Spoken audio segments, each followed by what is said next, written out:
He alone is immortal. It says those words. We're not immortal now because we haven't. It also says no one has seen him.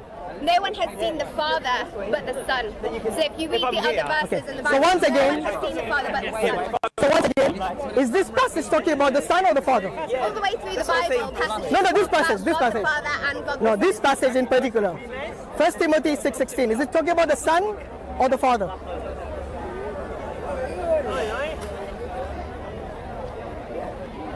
It's talking about the fact that Jesus is at the side of the Father, unapproachable. When he says he alone is immortal, whom no man has seen or can see, that particular passage, is it about the Father or the Son? If it's talking about no man ever having... Don't tell me if. This passage, whom is it talking about? I'm answering a question. Okay. It's talking about the fact that we cannot ever see the Father because only Jesus can see the Father. So is that passage, once again, Jesus is in the immediate light once of the Father. once again, is that passage, let's clarify it once and for all. That passage, he alone is immortal, whom no man has seen or can see, is that, please stop interrupting, paper boy, that's very rude of you. He's asked many questions. You see, no Muslims are interrupting. No Muslims are interrupting. I think it's only fair that if one person speaks to another person, others it gets all. You can find someone else to speak to if you want to. I've made this clear many times, okay? What I'm saying is that, it says, he alone is immortal, whom no man has seen. Had people seen Jesus? Yeah, people So, have seen Jesus. is that passage about Jesus or the Father? The passage is about the fact that the Lord Jesus Christ is resurrected and is sat at the right hand of the Father, who no man has seen, and is in an inapproachable light. So you're telling me... Can never approach the throne of God the Father. So you're telling me that Jesus was not seen by anyone? No, I'm not saying that. So how can that You're relate? saying that. Wait. Once again, this is the third time I'm asking. Is that passage, he alone is immortal, listen this time, he alone is immortal, whom no man hath seen or can see. Is it about the Son or the Father? Can you see Jesus right now? You see, question is a question. Yeah, that's fine. I'll answer your question once you answer mine. This passage, is it about the Father or the Son? Please answer sincerely. It's about the Son.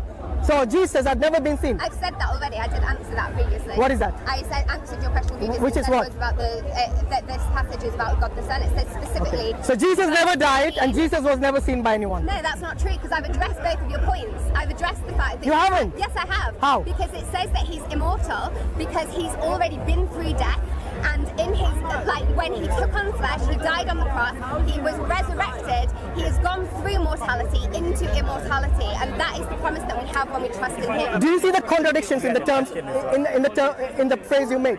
When you said... I'm answering your question about... Can I answer without interrupting? I'll let you speak. Okay? You said he's immortal because he's been through death. Yes.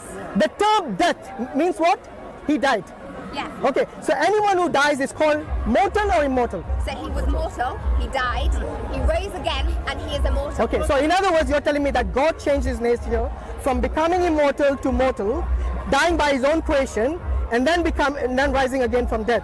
In other words, you're telling me that God can change his nature, despite the fact that in the Bible, in the book of Malachi, in the chapter 3, verse 6, it clearly says that God doesn't change his nature. So you're telling me he became from immortal to mortal, and then again immortal. No. Doesn't make sense at all. At no point is he not God. Like, you're assuming that when he died, he was no longer God, and that he changed his nature. Yes, I am saying as soon as immortal becomes mortal, i.e. he dies. No. Let me finish the statement at least. I know, but I've answered your question. No, you haven't. Yes, because I have. You have contradicted yourself. Just because you don't understand my answer. Okay, let me know when you finish. No, I have understood your answer very well. However, one thing you haven't realized is the contradiction in the statement you made. You said he went through death. Yeah. The term immortal in the English language... I understand. You're doing it again. While I'm talking, you're interrupting. I know, but you're reinforcing things. I'm not reinforcing anything. I'm looking at the definition based on the Bible and based on the English language as well.